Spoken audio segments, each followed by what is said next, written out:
할렐루야. 우리 하나님께 영광의 박수 돌립니다. 오늘 우리에게 주시는 하나님의 말씀은 이사야 6장 1절에서부터 8절까지에 있는 말씀입니다. 이사야 6장 1절에서부터 8절까지의 말씀, 구약성경 974면에 있습니다. 우리 찾으셨으면 함께 하나님의 말씀을 봉독하시겠습니다.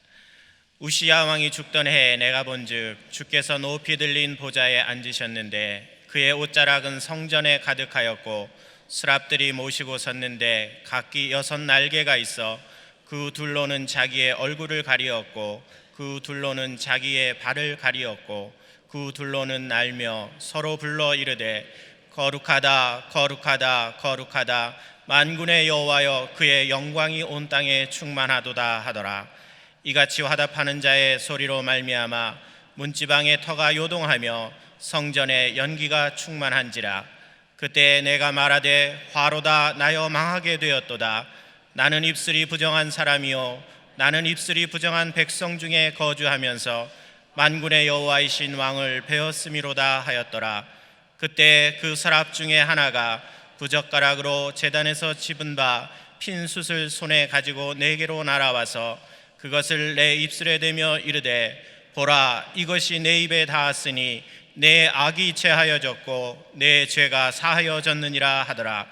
내가 또 주의 목소리를 들으니 주께서 이르시되 내가 누구를 보내며 누가 우리를 위하여 갈꼬 하시니 그때 내가 이르되 내가 여기 있나이다 나를 보내소서 하였더니 아멘. 심우지 목사님 나오셔서 누가 우리를 위하여 갈꼬 라는 제목으로 하나님의 말씀 전해 주실 때 하나님의 큰 은혜가 임하시기 바랍니다. 아멘. 할렐루야. 아멘. 지난주에 저희가 니카라과 선교를 갔다 왔는데 오늘은 니카라과 선교에 대한 이야기도 동영상도 좀 보고 간증도 나누고 또 그와 관련해서 말씀도 좀 나누고 또 선교의 비전도 같이 나누는 그런 시간이 좀 되려고 합니다. 먼저 저희가 니카라과 선교 동영상 보고 이번에 팀장으로서 또 수고하신 조우성 집사님 나오셔서 또 간증을 나눠주시겠습니다.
작년 2016년도에 뜻하지도 않게 니카라과 선교를 떠나게 됐습니다.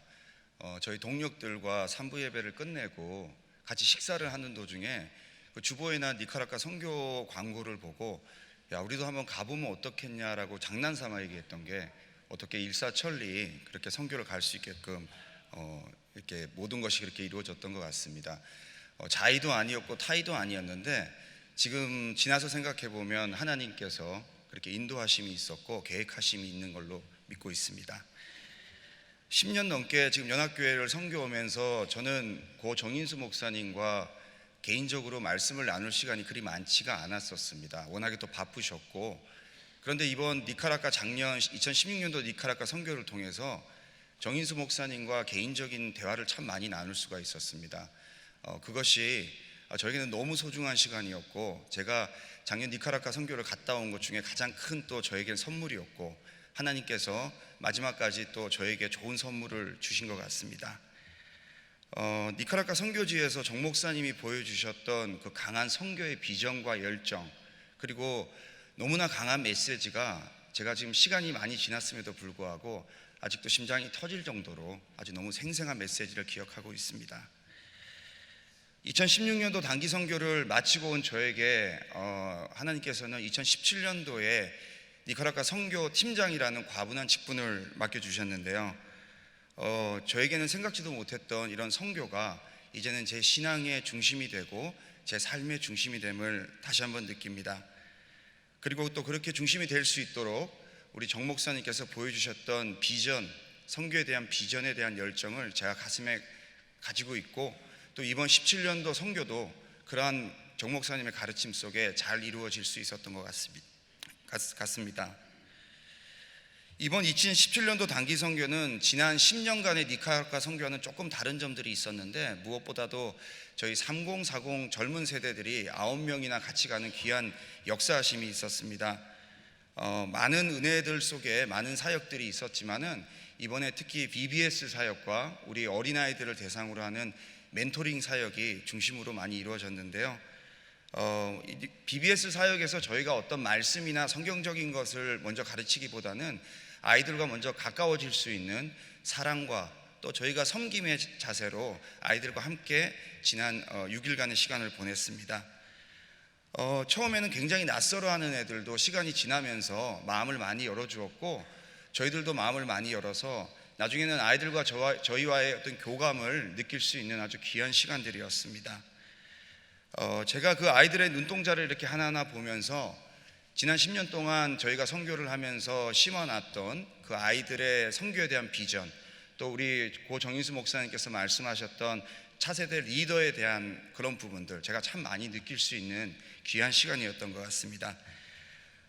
모든 일정이 끝난 후에 마지막 날 저희가 이제 찬양을 크게 부르고 아이들과 이렇게 헤어지는 시간이 있었는데요. 그때 이제 아이들과 모든 저희 선교팀들이 같이 허그를 하고 또 마지막 작별 인사를 했었습니다. 시간이 좀 지나 한 저녁 9시 정도가 된 경우였는데, 제가 멘토링으로 맡고 있는 그룹에 알렉산드로라는 아주 어린 12살짜리 친구가 한 명 있었어요. 그런데 그 친구가 굉장히 이렇게 소극적이고 굉장히 저한테 말도 붙이지 않았었는데, 그 친구가 이제 영어를 좀 하는 친구를 데리고 제 앞에 왔습니다. 그리고 통역을 좀 부탁하면서 저한테 어떤 말을 건네려고 굉장히 애를 썼습니다. 그래서 그 말은 다른 말이 아니었고, 내년에 꼭 다시 올 거냐고 저한테 그렇게 물어봤었습니다. 그래서 제가 꼭 오겠다고 이렇게 얘기를 했더니 약속하라고, 자기는 꼭 기다리겠다고 하는데 걔 이렇게 눈망울에 눈물이 많이 맺혀 있었어요. 그리고 걔는 그렇게 뛰어가 버렸습니다. 제가 그걸 보면서 참 많은 걸 느꼈는데요. 선교란 게 어떤 큰 일을 행하고 또 큰 목사님이나 큰 선교사님들이 가셔서 행하는 일이 아니구나. 내가 선교지에서 나누는 사랑과 또 섬김이, 그것이 바로 선교고, 내가 그 선교지에 있는 것만으로도 선교가 되는구나라는 걸 이번에 다시 한번 느꼈습니다. 이번에 니카라과에는 큰 기도 제목이 지금 2개가 있습니다. 하나는 현재 짓담한 기숙사가 아직 완공이 덜 됐습니다. 그 기숙사를 위해서 저희 장기 선교팀도 기도를 많이 하고 있고요. 우리 연합 성도님들도 지금까지 많은 후원과 기도를 해주셨습니다. 앞으로도 지속적인 기도를 많이 부탁드립니다. 이 기숙사가 완공이 되면 저희가 내년에 많은 선교팀들이 그 기숙사에서 숙식을 하면서 더 많은 사역들을 할 수가 있습니다. 내년도에는 현재 계획으로는 한 20명 정도 저희가 3040을 데려갈 예정입니다. 3040이 또 그렇게 선교를 많이 다녀야 또 많은 또 부흥이 일어나고 또 그 친구들이 교회에 또 많은 또 사역을 할 수 있기 때문에 이번에 저희가 결심을 하고 내년도에는 조금 더 많은 상공사공들을 같이 가려고 합니다. 그를 위해서 우리 성도님들 많이 기도해 주시고 많은 후원을 다시 한번 부탁을 드리겠습니다. 저희가 나누고 온 그 많은 사랑, 그 아이들이 1년 동안 기다릴 겁니다. 저도 1년을 다시 준비를 하면서 내년도 2018년도 더 많은 은혜와 또 사랑을 가지고 저희가 니카라과 선교를 준비하겠습니다. 우리 성도님들 많이 참여해 주셔서 내년도에 같이 가셔서 큰 은혜 함께 있기를 바라겠습니다. 감사합니다.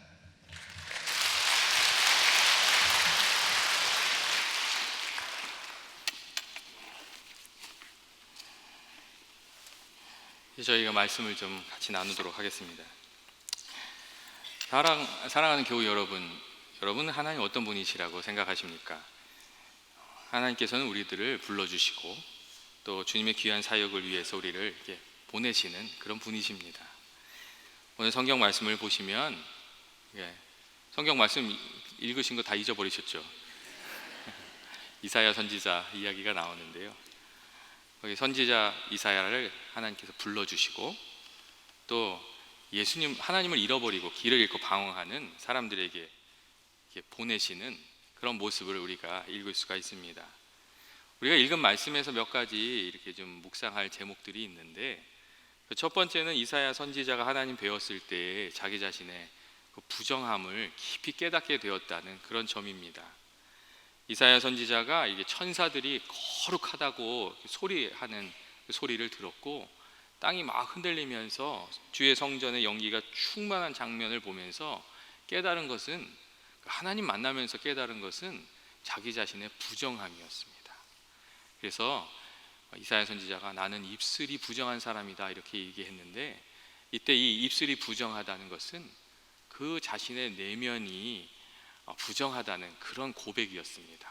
우리의 내면에 있는 것들이 말과 행실로 이렇게 드러나기 때문에 이사야가 그런 고백을 했던 것이었습니다.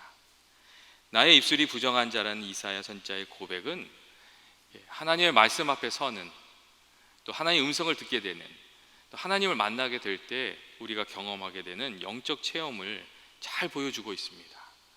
거룩하신 하나님 앞에 서게 될 때 우리가 발견하게 되는 우리들의 약점들, 또 그렇게 해서 우리가 하나님께 드려지게 되는 겸손함, 이제 그런 것들을 잘 보여주고 있습니다. 둘째로 우리가 묵상할 점은 이사야가 스스로 죽게 되었다고 말하였을 때 하나님께서 천사를 보내서 그 제단 숯불을 그의 입에 대서 그의 죄와 허물을 용서해 주셨다는 점입니다. 이 점은 정말 우리가 십자가 앞에 나아가서 경험하는 게 되는 것과 정말 너무나도 비슷하다고 생각합니다. 우리가 예수 그리스도의 십자가 앞에 나아가게 되면 먼저 우리들의 부족함이 보여지게 되고, 또 그 십자가 앞에 우리들의 부족함을 내어놓게 되면 예수 그리스도의 보혈의 능력이 우리들을 깨끗하게 정하게 씻어주기 때문입니다. 그리고 세 번째로 우리가 본문에서 주목할 점은 이사야의 죄를 사하여 주신 하나님께서 이사야 선지자를 하나님의 귀한 일을 위해서 이렇게 부르시고 또 보내시고 계시다는 것입니다. 천사가 숯불로 이사야의 죄를 깨끗이 사했을 때 그때 하나님의 음성이 들려졌습니다.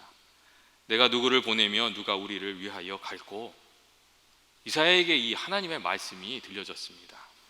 그리고 이사야 선지자는 주여 내가 여기 있습니다, 나를 보내소서, 나를 써주옵소서, 이렇게 하나님의 음성에 응답했고, 그때부터 하나님께서 이사야 선지자를 붙들어서 그의 선지자로, 하나님의 선지자로 사용하셨고, 또 잃어버린 이스라엘 백성들을 인도하는 그 귀한 일을 이사야 선지자에게 맡겨주셨습니다.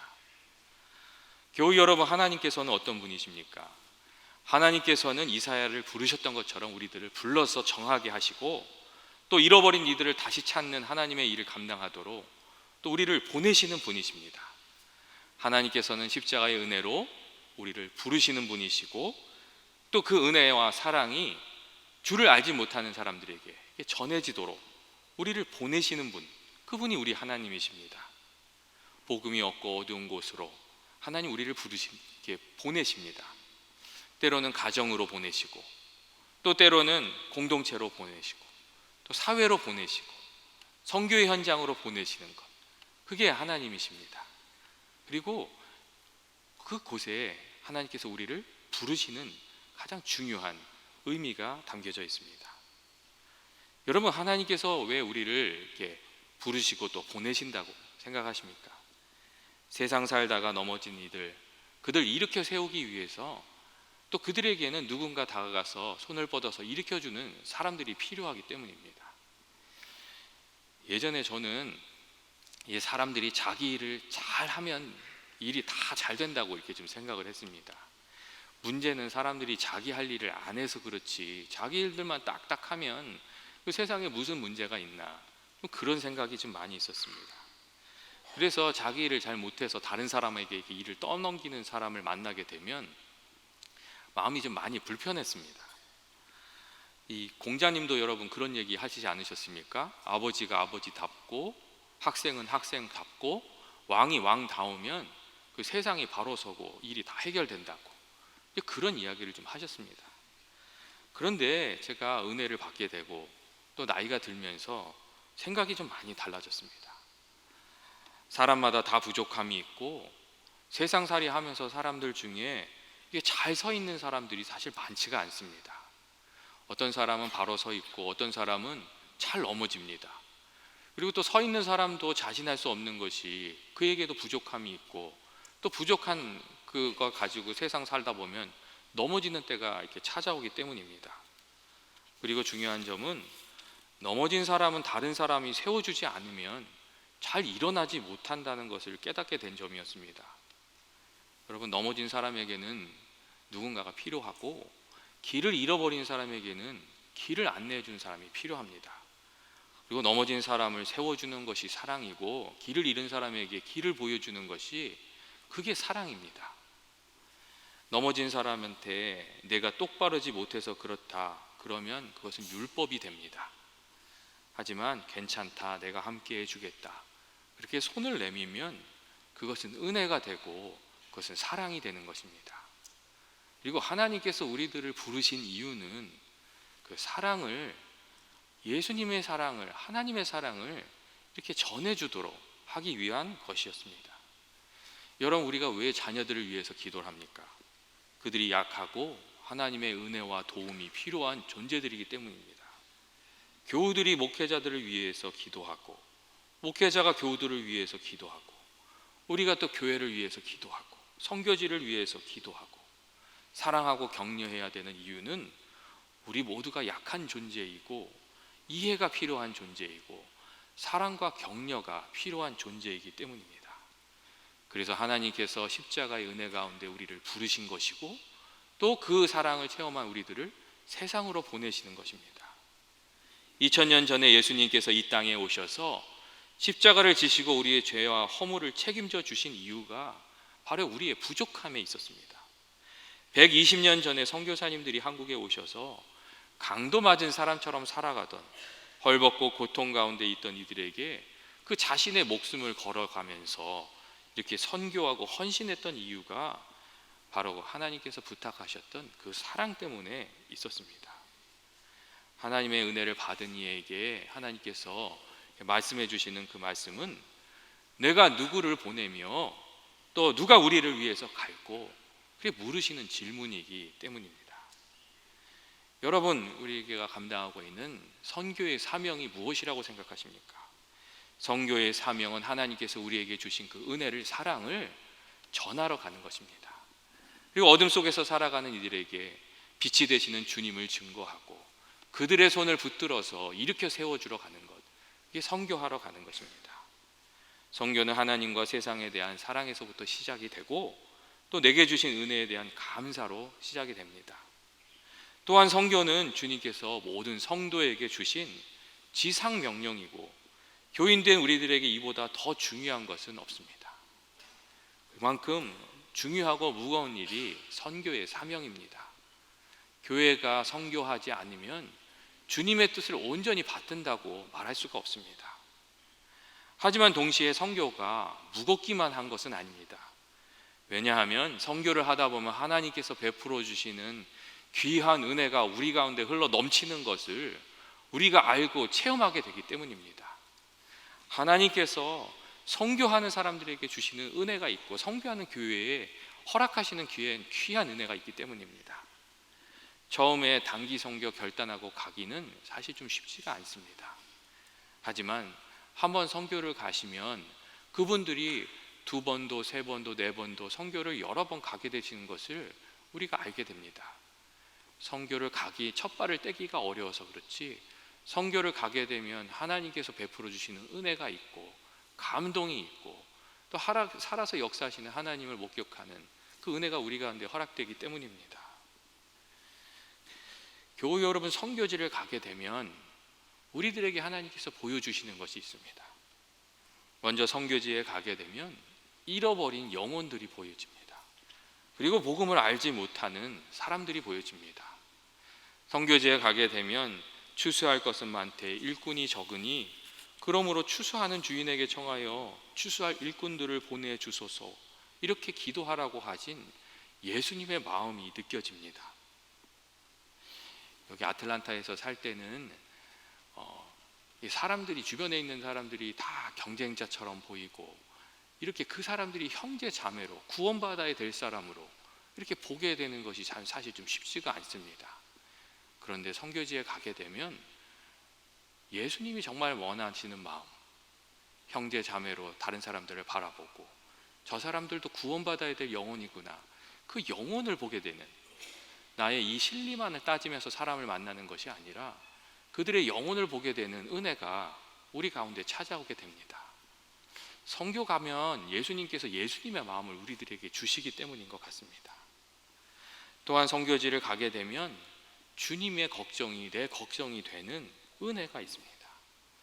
참 신기하게 선교지에 가면 선교지에 있는 문제들이 눈에 많이 들어오는데 그 일이 남의 일 같지 않고 꼭 내 일 같이 느껴집니다. 이번에 니카라과에도 갔는데 니카라과 선교지에는 정말 잘 된 것들이 많이 있거든요. 근데 그런 것들도 보였지만 더 많이 눈에 띄는 거는 그 선교지에 있는 부족함이더라고요. 하나님께서 걱정하시는 그 부분들을, 이게 저한테 그런 마음을 주시는구나, 그런 생각을 많이 했습니다. 선교 간증하시는 분들이 다 동일하게 이야기들을 많이 하실 텐데 저도 거기 가서 딱 보니까 몇 년 전에 첫 삽 뜨고 완공하지 못한 건물부터 눈에 들어오더라고요. 저 문제는 어떻게 해결해 주어야 될까, 그런 고민이 생기더라고요.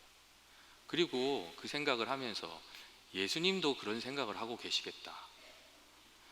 선교지를 가면 예수님의 걱정이 내 걱정이 되는 것이구나. 저는 그런 생각도 좀 하고 돌아오게 되었습니다. 여러분, 선교지마다 상황이 다르고 필요가 다르고 선교 전략이 이렇게 달라집니다. 그리고 이번 니카라과 선교지에 가서 발견한 것은 니카라과 선교지가 그 10년 동안 하나님께서 이렇게 부어주신 은혜로 또 우리 교회의 그 헌신과 그 봉사로 선교로 많이 성장하게 되었구나 하는 그런 점이었습니다. 그 안에서 정말 하나님이 많은 일을 이루셨구나.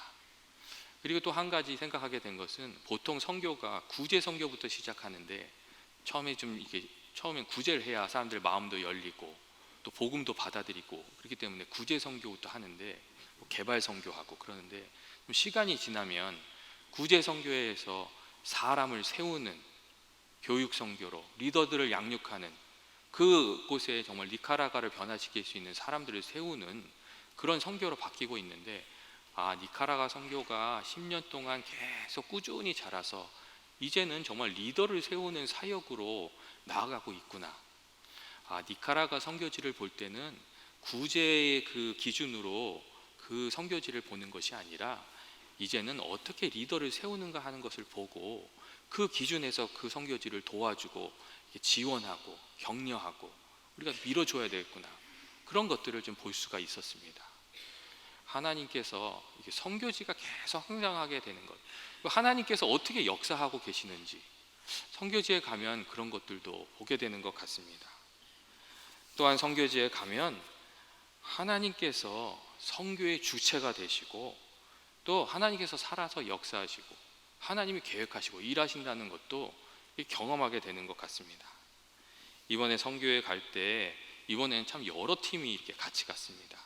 3040 팀도 갔고 시니어 팀도 갔고 또 조지아 크리스찬 대학에서 또 교수님도 2분 오셔서 목회자 세미나를 도와주셨고, 또 정인수 목사님 누님 되시는 정인수 선교사님이 이끄는 홀리즌 팀도 있는데 그 팀도 같이 선교 사역을 했습니다. 그리고 제가 그 팀 이번 짧은 기간이지만 선교지에 있으면서 발견한 것은, 자, 하나님께서 다양한 팀을 불러서 그 팀들이 각기 가지고 있는 에너지를 사용해서 하나님의 일을 빚어가시는구나. 야, 하나님께서 이렇게 여러 팀들이 모여서 시너지를 만드시는구나. 저는 그런 좀 감동이었습니다. 그리고 그 팀들을 통해서 니카라과 사람들을 힘을 주고, 니카라과 사람들에게 예수님을 전하게 하고, 니카라과 사람들을 세워가는구나. 저는 그런 생각을 좀 많이 하고 돌아왔습니다. 특별히 나는 그냥 도구일 뿐이고 선교는 하나님이 하시는구나 하는 좀 체험도 개인적으로 하게 됐어요. 이게 사실은 제가 좀 부끄러운 얘기이기 때문에 할까 말까 생각했는데, 그래도 하는 게 좀 은혜가 더 될 것 같아서 얘기를 하려고 그래요. 그게 어떤 일이었냐면, 정인수 선교사님이 이렇게 저녁에 부흥 집회를 하셨어요. 그리고 이제 기도 받을 사람, 이제 은혜 받을 사람 나오라고 딱 그러셨어요. 그리고 사람들이 막 나왔어요. 그리고 이제 목회자들도 나와서 같이 기도해 주라고 딱 그러시는 거예요. 근데 저는 넘어뜨리는 은사가 없어요. 근데 이제 기도를 해 주라고 그랬는데 그쪽 동네 분위기는 은혜를 받으면 많이 넘어지는 분위기더라고요. 근데 저는 그런 은사가 없거든요. 그래서 이제 그래도 같이 기도하자 그러니까 이제 또 협력하는 마음으로 앞에 나갔어요. 그랬는데 맨 앞줄에 서신 분이 너무 사모하는 마음으로 이렇게 기도하는 거예요. 그래서 제 마음에 나는 능력이 없지만 저 사람은 좀 은혜를 받았으면 좋겠다 하는 마음이 있었어요. 그래서 그분을 막 붙들고 기도를 하는데 안 넘어지는 거예요. 그래서 역시 안 넘어지는구나. 그냥 열심히 기도를 해주자. 그리고 조금 떨어져 있는 사람한테 가서 그 사람은 보지도 않고 그냥 눈을 감고 손을 들어 기도를 했어요. 근데 그 사람은 넘어지는 거예요. 그 다음에 그냥 계속 기도를 해주는데 그냥 마음을 비우고 기도하는데 어떤 사람은 넘어지고 어떤 사람은 안 넘어지고 그런 거예요. 그러다가 뒷자리 쪽에 갔는데 이렇게 저보다 키가 크고 험악한 사람이 이렇게 서 있는 거예요. 얼굴이 좀 이렇게 무섭게 생겼어요. 저 사람도 기도를 해줘야 되나? 그러다가 나오신 분이니까 또 기도를 해드렸어요. 근데 그 사람은 또 확 넘어가는 거예요. 제가 그걸 이렇게 경험하면서, 야, 나는 아무것도 아니고 나는 그냥 도구일 뿐이고 하나님이 원하시는 대로 일을 하시는구나. 그냥 하나님이 부르실 때 나 자신을 드리면 하나님께서 하나님의 일을 하시는구나. 저는 약간 그런 경험을 하고 이번에 돌아왔습니다. 여러분, 하나님께서 우리들에게 원하시는 삶, 우리들에게 원하시는 모습, 여러분 그런 것은 어떤 것이라고 이렇게 생각을 하십니까? 하나님께서 우리에게 원하시는 것은 축복을 받은 사람이 축복을 전하는 축복의 통로가 되는 삶을 살아가는 것입니다. 여러분, 축복의 통로라고 하면 그냥 우리는 이렇게 수도관 같은 거를 많이 생각하게 돼요. 수도관은 연결만 하고 가만히 있으면 되잖아요. 근데 성경이 말하는 축복의 통로는 저는 그런 것이 좀 아니라고 생각합니다. 오히려 어떤 그림이 더 많냐면, 어렸을 때 이렇게 바가지 하나씩 줘서 물을 처음부터 끝까지 나르는 그런 게임 해보신 적 있으시죠? 없으세요? 이렇게 머리에다가 바가지 들게 하고 앞 사람이 물 거기 부어주면 이렇게 해가지고 다음 사람한테 넘겨줘서 끝까지 물을 전달하는 그런 게임이 있잖아요. 저는 축복의 통로가 된다는 게 그 게임의 한 자리를 잘 지켜내는 것, 저는 그런 그림이 있습니다. 하나님께서 우리 바가지에다가 주님의 은혜와 복을 주시는 거예요. 그것을 깨끗하게 다른 사람한테 잘 비우면 그 안에 하나님께서 또 물을 주세요. 그냥 가만히 있는 게 아니라 내가 가진 것으로 나아가서 어려운 사람들, 힘든 사람들, 도움이 필요한 사람들에게 내가 주신 것으로 섬기면 하나님께서 그걸 또 채워주시는 거예요. 그렇게 하나님께서 새 은혜를 경험하게 하시고 또 우리가 하나님의 일을 감당하게 하시는 것, 저는 그게 하나님이 원하시는 축복의 통로가 되는 삶이라고 저는 그렇게 생각합니다.